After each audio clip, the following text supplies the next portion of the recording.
comentábamos el domingo pasado, en 1 Corintios 7, comenzamos a ver acerca del deber conyugal. El deber, decíamos, un privilegio, pero al mismo tiempo una obligación.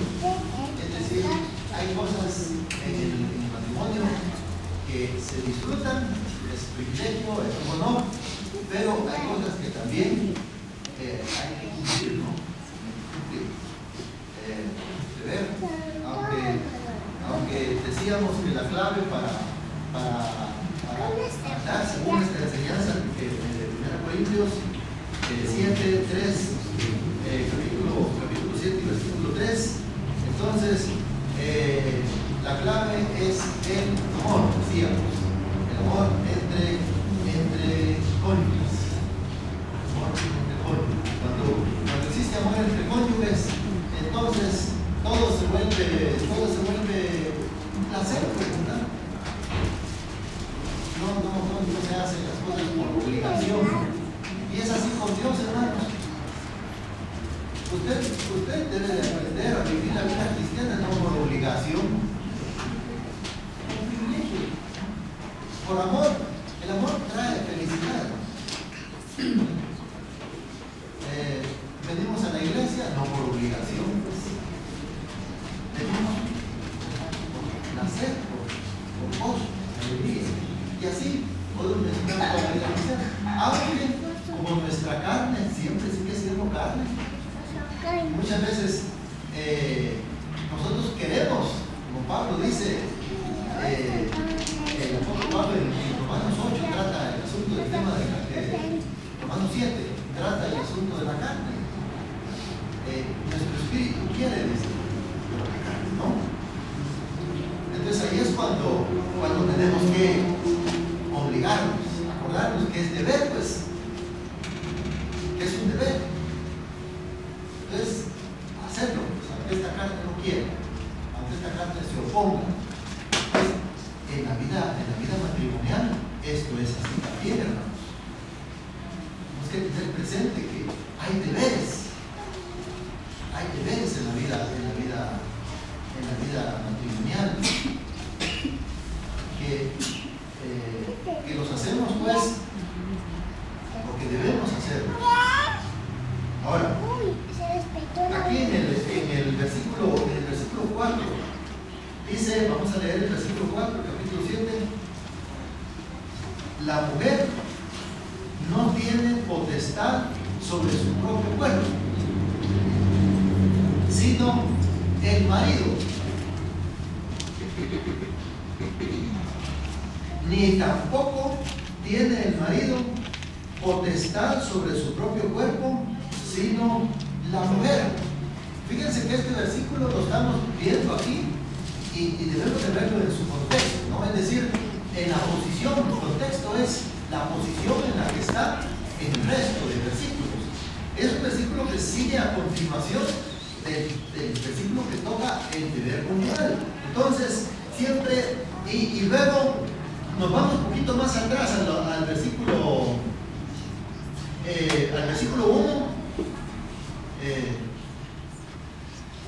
Bueno, dice, bueno le sería el hombre no tocar mujer, versículo 2, pero a causa de las fornicaciones.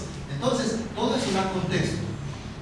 La condición humana, la debilidad humana, el pecado, la fornicación, todo eso tenemos que tenerlo presente cuando veamos aquí el marido, la mujer no tiene potestad sobre su propio cuerpo, sino el marido, ni el marido tiene potestad sobre su propio cuerpo. Hermanos, como quien dice que la mujer o el hombre casados, no tienen permiso, digamos, o no tienen derecho, si queremos usar esa palabra, o autoridad para dar su cuerpo a nadie más que a su marido. Ese es el asunto.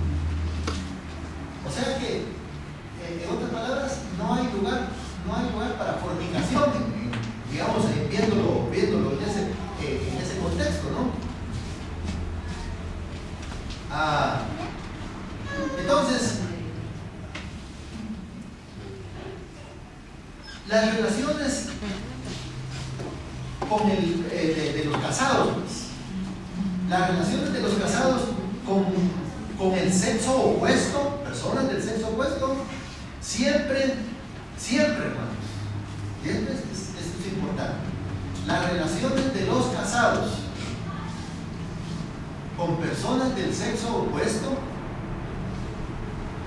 y es que regresemos a que el casado no tiene potestad sobre su cuerpo, la casada no tiene potestad sobre su cuerpo, sino el otro cuerpo, ¿no?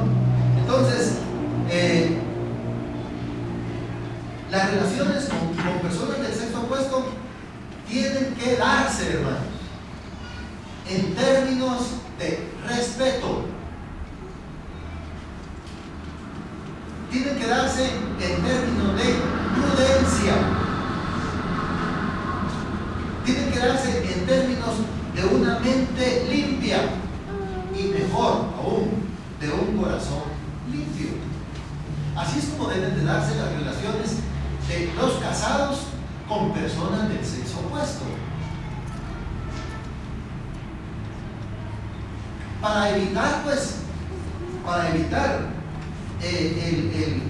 el estar dándose licencias, podemos decir, que no tienen, pues. Porque quien tiene licencia del cuerpo del casado es el otro, pues. Como quien dice, el casado, la mujer tiene licencia sobre el cuerpo de su esposo, pero no tiene licencia sobre su propio cuerpo, pues. Así es, viéndolo de esa manera, ¿no? El casado tiene autoridad sobre el cuerpo de su esposa, pero no tiene autoridad sobre su propio cuerpo. Miren cómo Dios une el matrimonio. Entonces, se tiene que tener cuidado con las licencias, no ser una pareja licenciosa. ¿Qué quiero decir con una pareja licenciosa? Una pareja licenciosa es que se da libertades con el sexo opuesto que no debe darse. Da de sí físicamente cosas que no debe dar de sí, que solo se las debe dar a su cónyuge.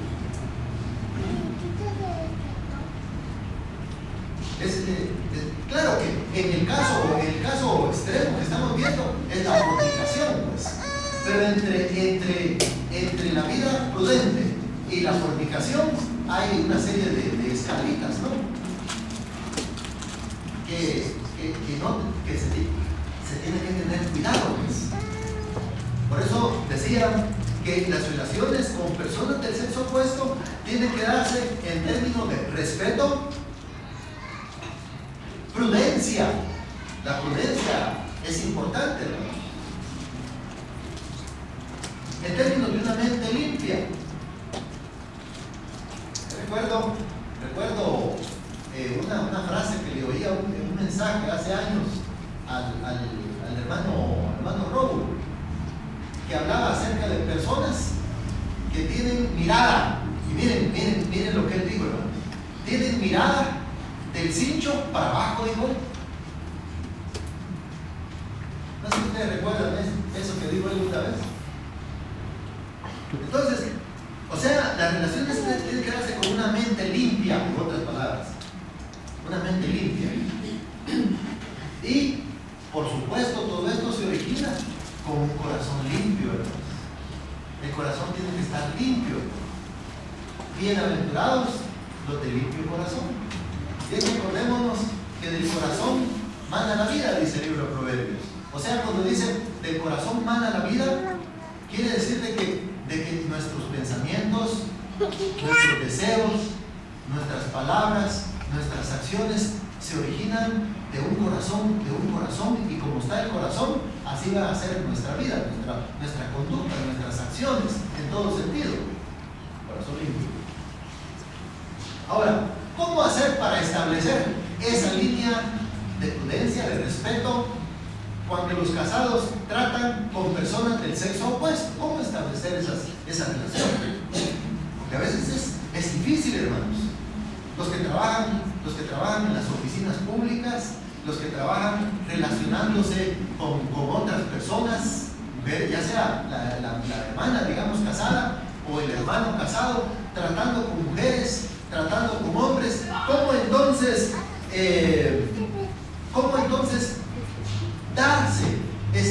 establecer esas relaciones en los términos que ya mencioné? Hermanos, para establecer ese tipo de relaciones hay que establecer una línea de respeto, hermanos, basada en un testimonio de parte del cristiano,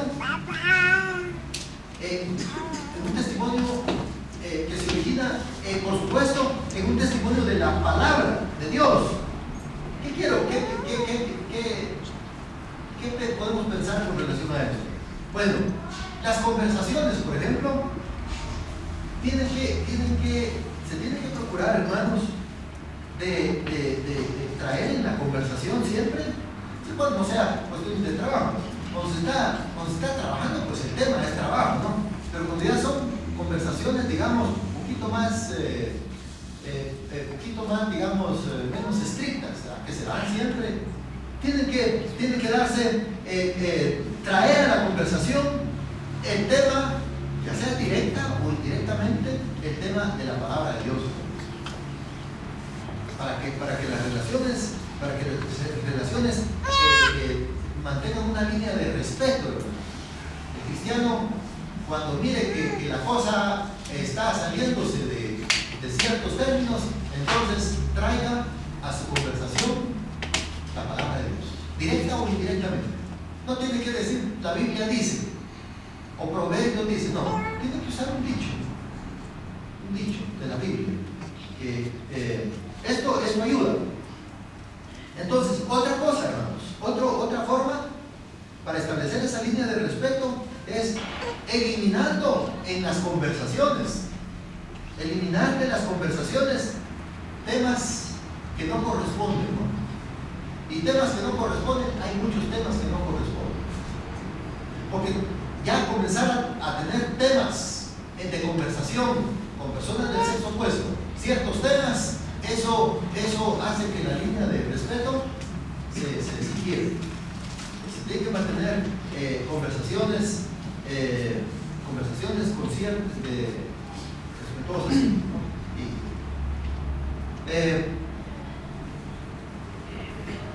Ahora, hermanos, cuando pensamos otra vez en el versículo de que el cónyuge tiene potestad sobre el cuerpo de su otro cónyuge, entonces pensamos en que cada cónyuge, hermanos, debe ser, fíjense, debe ser, esto habla de un estado de su vida, o bien debe llegar a ser, esto habla de crecimiento, o bien debe procurar ser, esto habla de todo el empeño que una persona ponga por ser lo que ahorita no es, pero quiere llegar a ser, el esfuerzo, la lucha.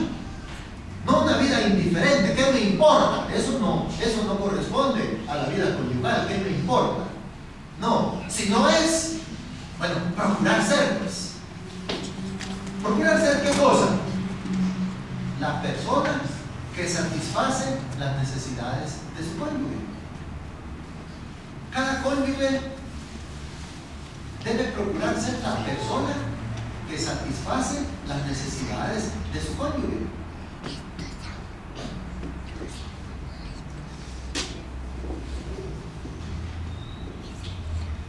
Ya sean necesidades físicas, y aquí estamos hablando del cuerpo físico, pero como el cuerpo es nuestra, ¿cómo decir? Lo que hace que podamos estar aquí en este mundo. Necesidades físicas, satisfacer necesidades físicas de su cónyuge, necesidades emocionales de su cónyuge, necesidades sensuales de su cónyuge, necesidades sentimentales de su cónyuge, necesidades espirituales de su cónyuge, hermanos.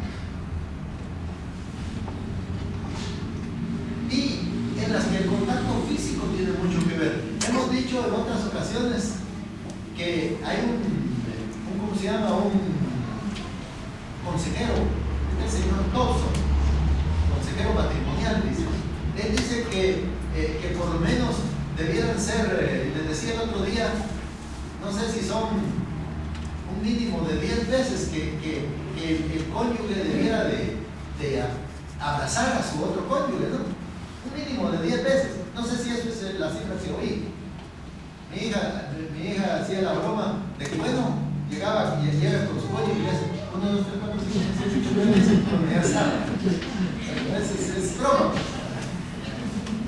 Entonces, el contacto físico, pues, tiene mucho que ver en toda la parte emocional.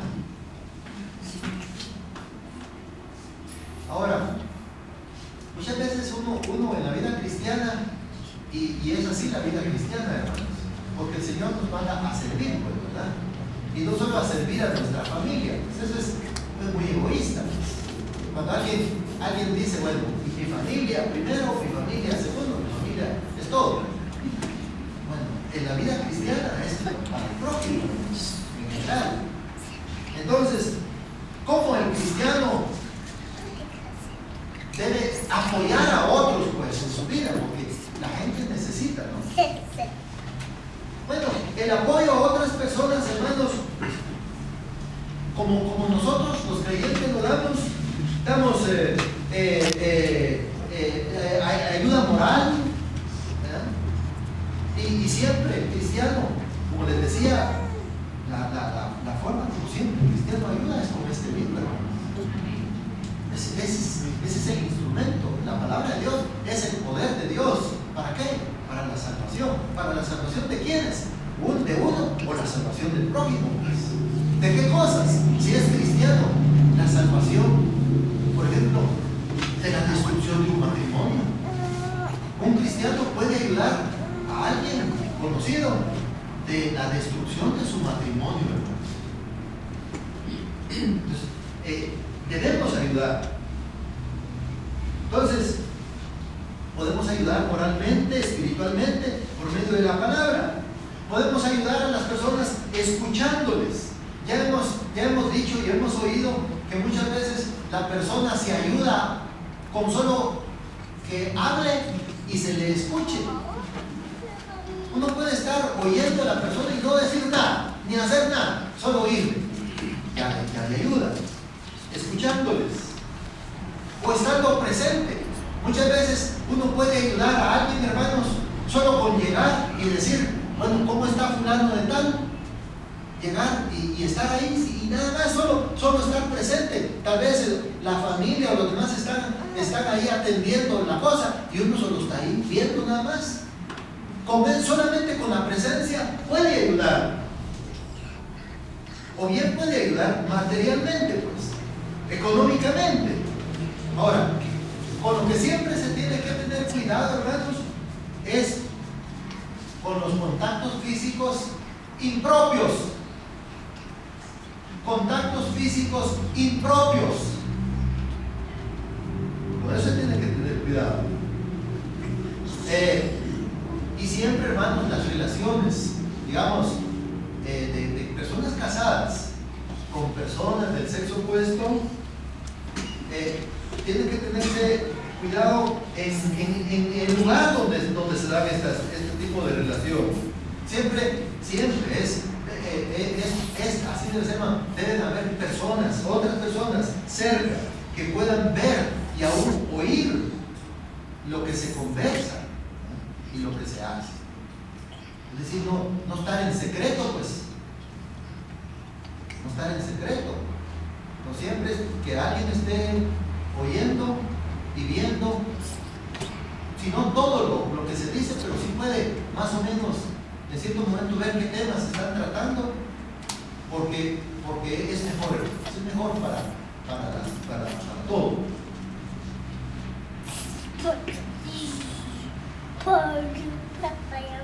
Ahora, entonces, esta potestad que los cónyuges tienen sobre el cuerpo del otro, esto establece obligaciones, hermanos, derechos y obligaciones.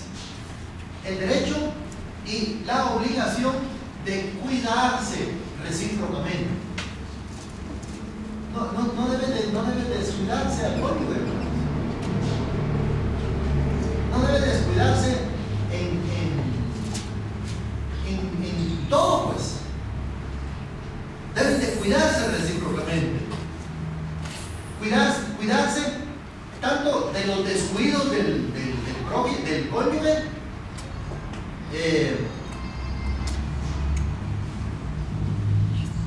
descuidos personales, como de los abusos de otras personas también, hermanos.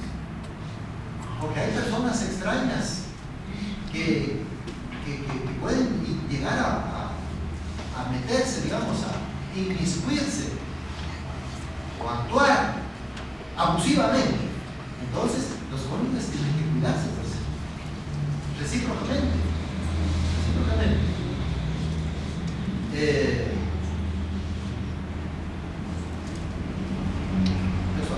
Personas extrañas al matrimonio. Ahora viene la pregunta: marido o esposo, ¿usted cuida, corrige a su esposa? Si no lo hace, ¿por qué no lo hace? Usted tiene derecho y obligación para hacerlo. Dios le da ese derecho, le impone esa obligación, y no hacerlo es desobedecer a Dios, por supuesto. Y la desobediencia es pecado. Lo mismo se puede decir de la esposa. Cuida y corrige a su esposo. Dios le da ese derecho. Y le da esa obligación, ese deber para hacerlo. Y no se debe tener miedo de hacerlo, hermanos. No se debe tener miedo de hacerlo. No tenga miedo de enfrentar cara a cara el pecado cuando se trata del pecado. No tenga miedo. No tenga miedo de las consecuencias tampoco. Ay, es que con miedos ahí. No tenga miedo de las consecuencias. Porque si se está haciendo lo que es correcto, siempre se va a tener la bendición de Dios. Cuando se hace lo correcto, se tiene la bendición de Dios. ¿Por qué se va a tener miedo de decir la verdad? Cuando algo no está bueno, hay que decirlo, pues. Cuando algo no está correcto, hay que decirlo. ¿Por qué? Porque estoy cuidando a mi cónyuge, cuidando el hogar. ¿Por qué me voy a tapar la boca de decir lo que debo decir? Tengo derecho. Pues dice, el marido tiene potestad, y la mujer tiene potestad también. Hay que decir las cosas. Entonces, tienen que tenerse límites en las relaciones con personas del sexo opuesto. Tienen que tenerse límites.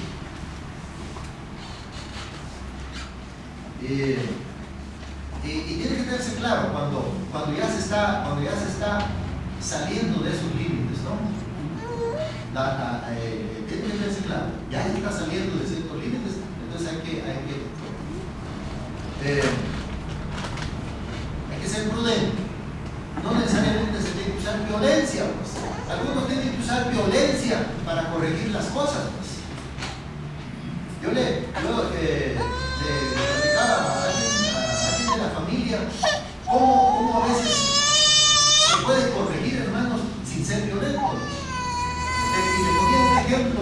Cuando yo estaba en primero básico, tuve un compañero que no era muy alto, hermano. No era muy alto, no creció mucho. Se llama Juan Rafael, es cristiano ahora, Juan Rafael. Pero aquel es blanquito y es algo pecosito. Entonces, yo en mi ingenuidad, tenía 13 años en esa época, le dije, ¿qué tal vos, Pecosville? ¿Ustedes recuerdan de aquel Pecosville, no? Entonces, pero Pecosville le estaba diciendo pecoso, pues.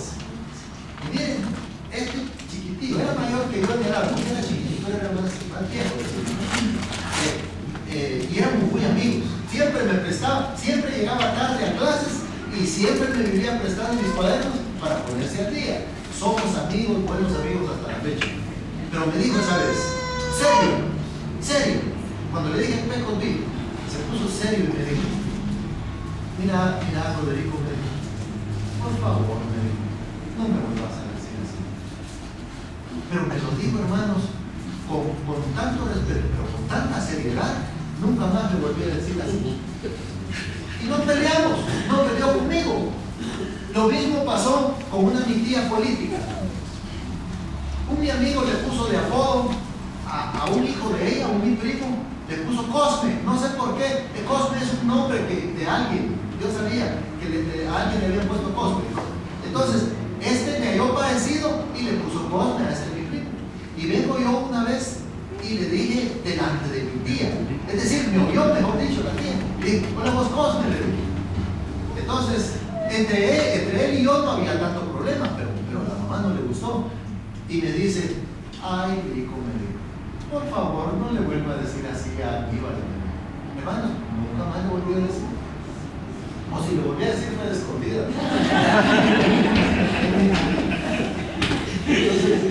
Pero hermano, no tenemos que ser violentos para corregirlo. ¿Por qué el marido tiene que ofender a la esposa para corregirla? ¿O por qué la esposa se va a quedar callada para corregir las cosas? No, tienen que corregirse, tienen la responsabilidad, tienen el cuidado de corregirse, de cuidarse, porque ese cuerpo del marido y ese cuerpo de la mujer, yo tengo autoridad sobre ella. Ella tiene autoridad sobre mí.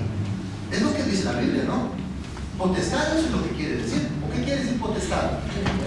Eso, ¿no? Así, esa es la vida matrimonial. Eso es lo que es matrimonio, es de estar corrigiendo cosas.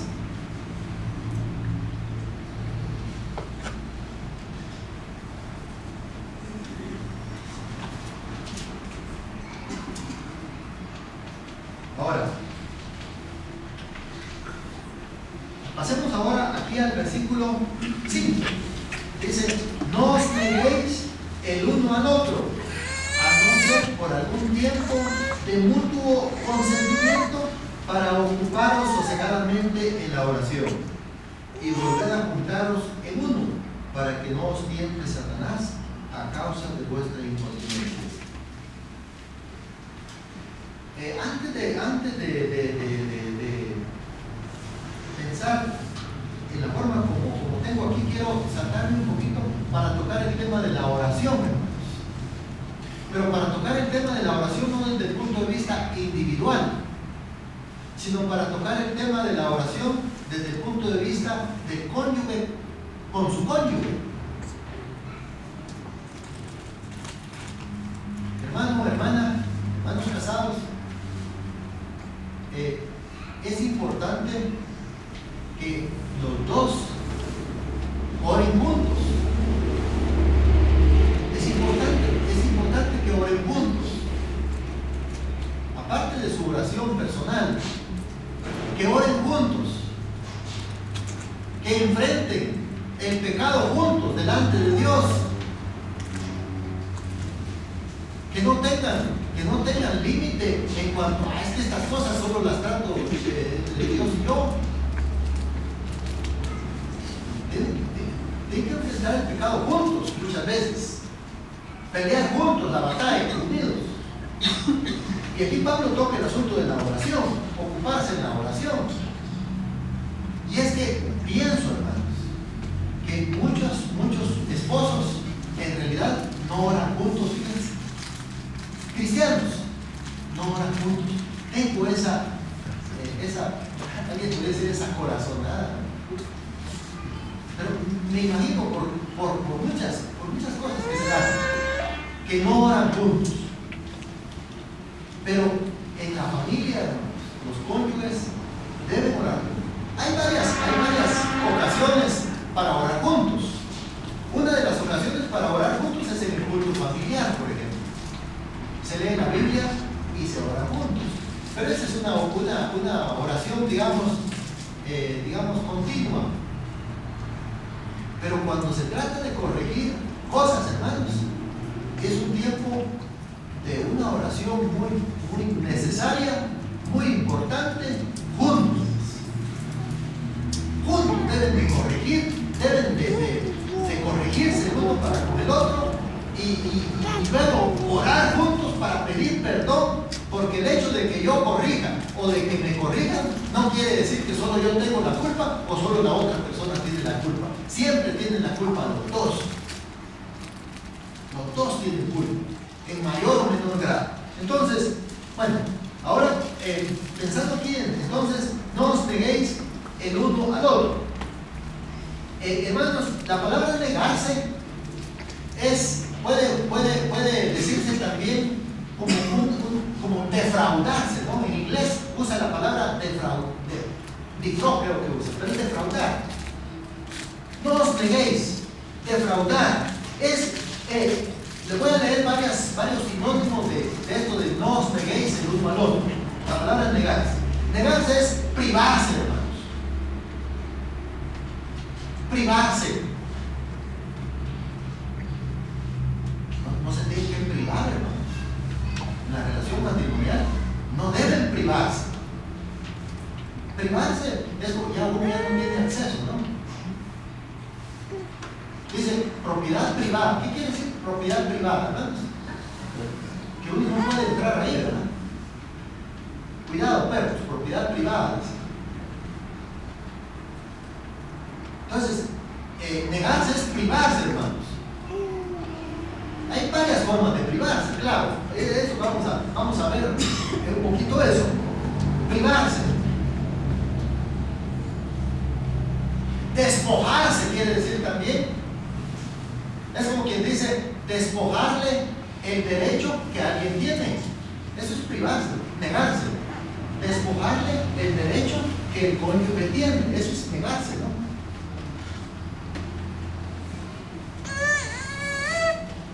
Destituir quiere decir también. ¿Qué es destituir, hermanos? Mandarlo a freír Nicolás, decían allá en no sé si se dice común. Lo mandaron a freír Nicolás, dice. Esa es otra forma de negar, pues. Excluir. Excluir es no tomar en cuenta, ¿verdad?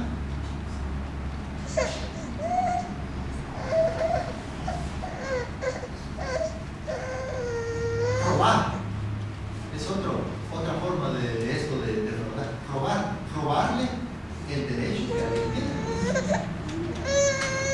Pero también habla, hermanos, de retener o impedir, es otra, impedir o restringir es otra cosa, ¿no? Restringir es como quien dice, tiene derecho solo a una tortilla hoy, no más. Es restringir, ¿no? Es reducir. Es restringir, retener, por engaño, fíjense. Por engaño quiere decir eso. Por artificio, como quien dice políticamente, ¿no? O por timo. Timo es timar, es engañar de todo modo. Entonces, tal vez todo eso no os neguéis. Entonces, podemos pensar que el hombre casado o la mujer casada pueden actuar de una manera engañosa muchas veces para evitar tener relación con el cónyuge. Actúan de manera engañosa para evitar, para impedir, para robar el derecho de tener relación con el cónyuge. Hay varias formas, hermanos, engañosas, ¿no? Y ahorita solo estoy tratando de poner en blanco y negro lo que ustedes ya saben y lo que yo sé en parte, y tal vez entre todos podríamos hacer una buena lista de trampas, de formas engañosas, ¿no? para este asunto de negarse. Por ejemplo, una forma como se puede negar es fingirse enfermo, ¿no? El cónyuge, estoy enfermo, me duele la cabeza. Fingirse enfermo. Otra cosa es fingirse cansado. Ay, es que estoy tan cansada, estoy tan cansado. Otra forma es quedarse viendo tele, ¿no? dan 1, 2 de la mañana y más o menos controlando si el otro día se durmió.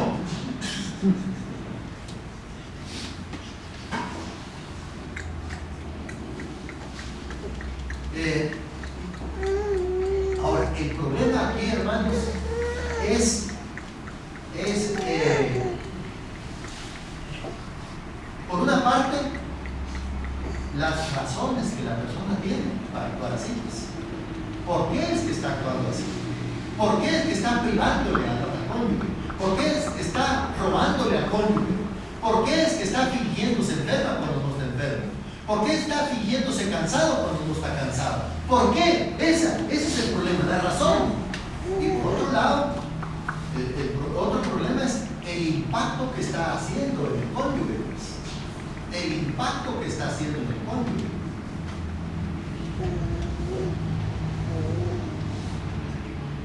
¿Qué razones entonces? ¿Será que ya no le entusiasma la relación con su cónyuge? ¿Ya no le entusiasma? ¿Por qué razón ya no le entusiasma? Es otra pregunta. Ahora, ¿es su cónyuge el causante? ¿Qué problema tiene el cónyuge? ¿Qué solución hay? ¿Le puede usted ayudar a solucionar tal problema? ¿Le quiere ayudar? ¿Le está ayudando? ¿El cónyuge acepta la ayuda? ¿Acepta su culpa? Bueno, una forma de ayudar es orar por el cónyuge, ¿no? Es una forma de ayudar, orar por el cónyuge. Ahora, en este caso es el cónyuge la causa, pero ¿es usted la causa? ¿Cuál es el problema? En realidad, mucho trabajo. Ya mencionamos el domingo pasado, mala alimentación. ¿Está enfermo? ¿Salud? Habla con su cónyuge para que sepa la situación que usted está viviendo. Son cosas, hermanos. Por ejemplo, yo recuerdo hace años cuando yo tomé la decisión de retomar un estudio que no había abandonado por años. Yo deseaba retomar el estudio, pero hablé con un amigo mayor que yo que había tenido una experiencia similar a la mía, que pasaron años, él también hizo lo mismo y yo le pedí consejo y le dije, mire, mire, me dijo, está bueno lo que usted quiere hacer, pero le aconsejo una cosa: platique bien con su esposa, hable todo esto con su esposa, porque el que yo retomara, nuevamente lo que quería retomar significaba mucho esfuerzo, mucho tiempo, recursos económicos, que iba a llevar a toda la familia a privarse de una serie de aquí usamos la palabra, a privarse de muchas cosas, y entre ellas, por supuesto, la relación de cónyuge, ¿no? Iba a ver, entonces, hable con ella, y mire, hermanos, buen consejo. Ese mismo consejo oído que se lo dieron a un amigo cuando él iba a aceptar un cargo importante. Él iba a aceptar un cargo importante en la administración pública. Entonces, alguien mayor que él, que estaba en un cargo de administración pública, le dijo, hable con su esposa. Hable con su esposa. Porque un cargo de mayor responsabilidad públicamente va a exigirle a la persona más tiempo, bastante desgaste físico, desgaste intelectual, desgaste emocional, que también va a llegar un momento a entrar en conflicto en su relación conyugal. Entonces, eso tiene que hablarlo con la esposa. Entonces, cuando yo hablé con mi esposa, ella me dijo, está bien, aunque al principio no creía que yo iba a aguantar. pensaba que yo como que no estaba tomando muy en serio la cosa. Después se dio cuenta que sí yo estaba tomando en serio el asunto. Pero, gracias a Dios, todo pasó bien. Pero, si no, hermanos, o bien por el estudio, o bien por el trabajo, muchos hogares se acaban. Muchos hogares terminan.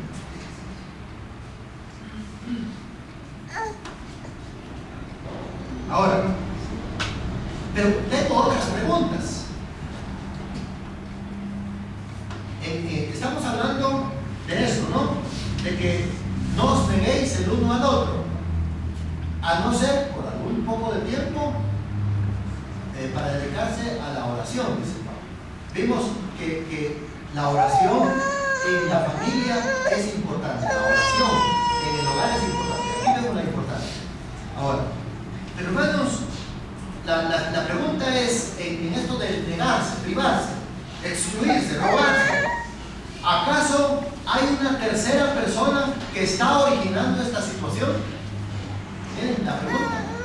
¿Acaso hay una tercera persona que está originando esta situación? ¿Quién puede ser esta tercera persona? ¿Quién creen ustedes que puede ser la tercera persona? Bueno, empecemos por la familia misma. Puede ser que alguien de la familia sea una tercera persona que está causando algo por ahí, ¿no? Porque la familia misma a veces se inmiscuye, ¿no? Y por eso es que los casados mejor que vivan aparte. Los casados mejor que vivan separados. Cada hombre o mujer que se casan son como un reino que debe de tener sus propias leyes, basadas en la palabra de Dios, por supuesto, con sus leyes, con sus costumbres, con su cultura. Y como dicen, entre casados y hermanos, nadie mete la mano. Entonces, hermano, una tercera persona, que se está metiendo, que está, como decían mis compañeros, que está metiendo cizaña, dicen algunos, ¿no? Usan esa palabra, ¿no? Metiendo cizaña. Entonces, cuando se trata de la familia, pues los casados tienen que procurar por tener relaciones con las familias de manera sabia, de manera prudente. Hay que ser prudente en todo, porque hay influencias, y las influencias muchas veces no son en favor de la buena relación de los. Qué bueno que las familias de ambos lados actuaran como la Biblia dice. La Biblia habla, por ejemplo, que las mujeres cristianas mayores deben ayudar a las más jóvenes. ¿A qué cosa? A respetar a su marido, dice. Pero muchas veces la enseñanza no es de esa manera, pues. La enseñanza va por otro lado. Pero hermanos, es más, lo más delicado es que esta tercera persona sea una tercera persona que está induciendo a la infidelidad, pues, a la infidelidad matrimonial. Cuando ya hay una tercera persona, esto es delicado, pues. Cuando ya hay una tercera persona que está metiéndose ahí y que ya está envenenando el corazón, la mente, las emociones, el alma de uno de los cónyuges, y ya este cónyuge ya no se da como debiera de darse al otro, ¿no? Porque hay una fuerza que lo está jalando, que lo está separando. Entonces, eso tiene que resolverse, ese problema, pues. No es correcto, no es cristiano eso. O de repente hay un chisme o una calumnia, porque los chismes y las calumnias muchas veces llegan por terceras personas también. Llegan a hablar cosas que no deben hablar, a decir cosas que no son, que se las imaginan, o que les contaron, que les chismearon. Es una bola y la llegan a decir a uno de los cónyuges, pues. Entonces ya este cónyuge ya no está tranquilo, pues. Y cuando ya no está tranquilo, las relaciones ya se ponen, como dicen, tensas, ¿no? Tensas, hermanos. Entonces, se tiene que tener cuidado.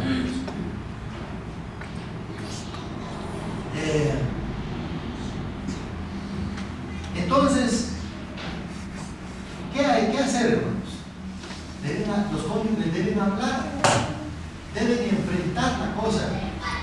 Enfrentar la cosa, sin miedo. Aunque truene la cosa, hermanos, no debe tenerse el miedo a que truene la cosa por el enfrentamiento. Es que los problemas tienen que resolverse, como dicen, de frente. Hermano Rogelio, él tenía un dicho cuando decía cosas aquí en el púlpito, de cosas que los hermanos podían molestar. Los hermanos dicen, se los digo de frente, decía él, ¿verdad? Muchas veces no gustaba mucho esa frase, pero lo decía de frente, pues.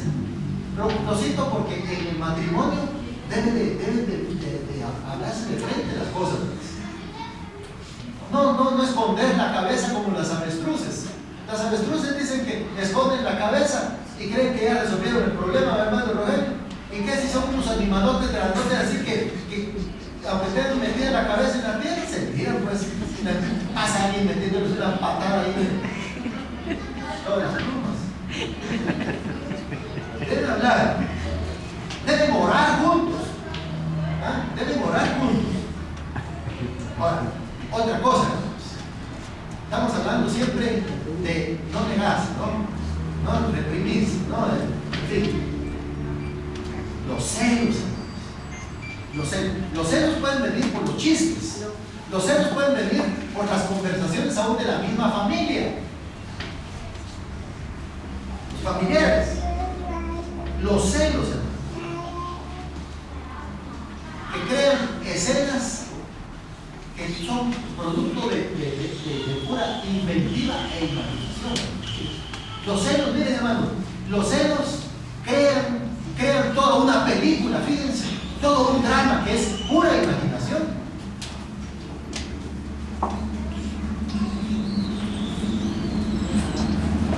Y esto, pues, indudablemente, esto no es el apóstol Santiago dice que es una sabiduría que no viene de Dios. Pues si no viene de Dios, esto viene de la carne con apoyo del enemigo de nuestras almas, los celos.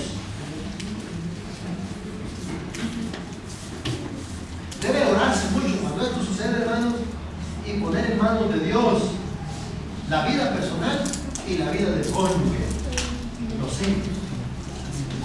Y es que todos estamos expuestos a eso. Es que estas no son cosas de yo ya tengo más de 50 años, yo ya tengo más de 60 años. Miren, hermanos, yo he visto a hombres de casi de 70, 80 años que todavía celan a su esposa. Cuando Rogelio contaba el caso de don Calixto, don Calixto era el suegro del hermano Rogelio. ¿Cómo se llamaba el marido de hermana Clarita, hermano? Don Calixto se llamaba, ¿no? José se llamaba. Ya doña Clarita casi de 90 años, por el estilo, ¿no? Y todavía se lava a hermana Clarita. Hermano, los celos no se curan con la edad.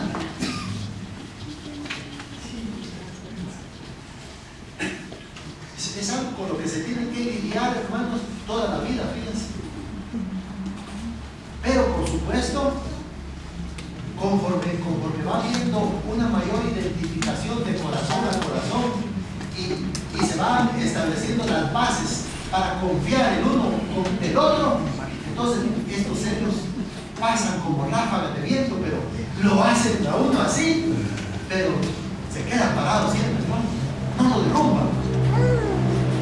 La confianza, pero hermanos, la confianza, el único que tiene el poder para establecer fundamentos, columnas de confianza del uno para el otro, es Dios mismo. Cuando la persona está bien agarrada de Dios, cuando los cónyuges están bien agarrados de Dios, entonces crean en sí mismos, para sí mismos y para el cónyuge, la base para confiar en el uno. Pero ese es el problema que los celos, entonces, interfieren en esto de negarse el uno para el otro.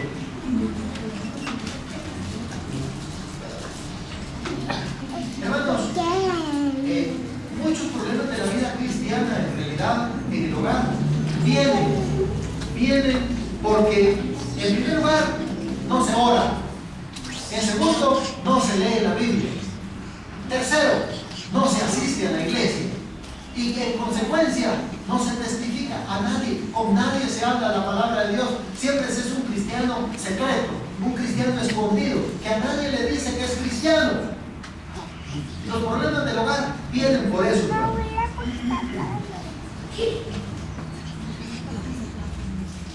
Ahora, pero la iglesia, la oración, el estudio bíblico, el servicio cristiano no debe ser motivo tampoco para privarse de la relación conyugal.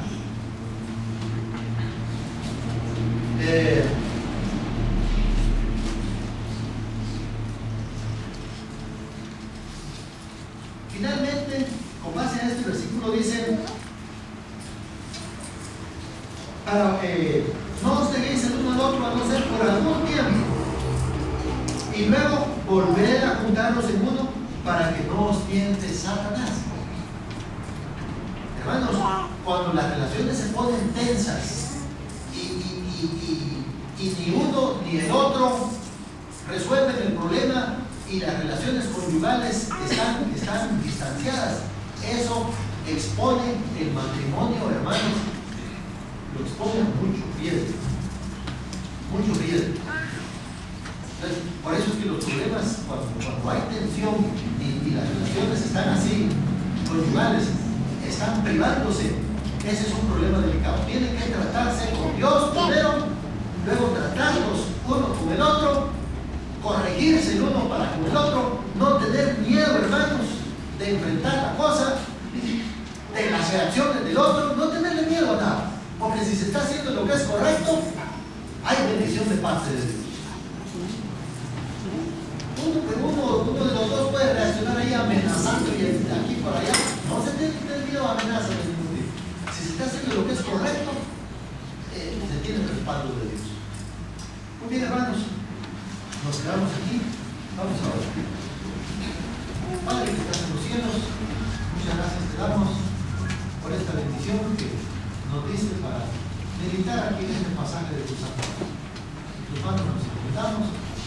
Ayúdanos, Señor, ilumínanos y guíanos para vivir la vida cristiana, no para destruir hogares, Señor, pero para edificar hogares sobre la base de la fe, sobre la base de tu santa palabra, sobre la base de Jesucristo.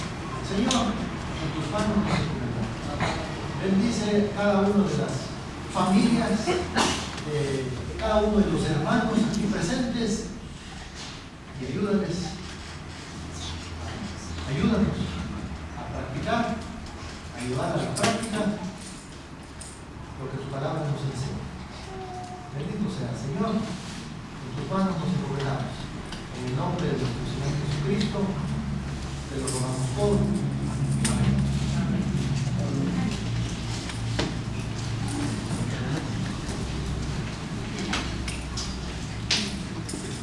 Bien, hermanos.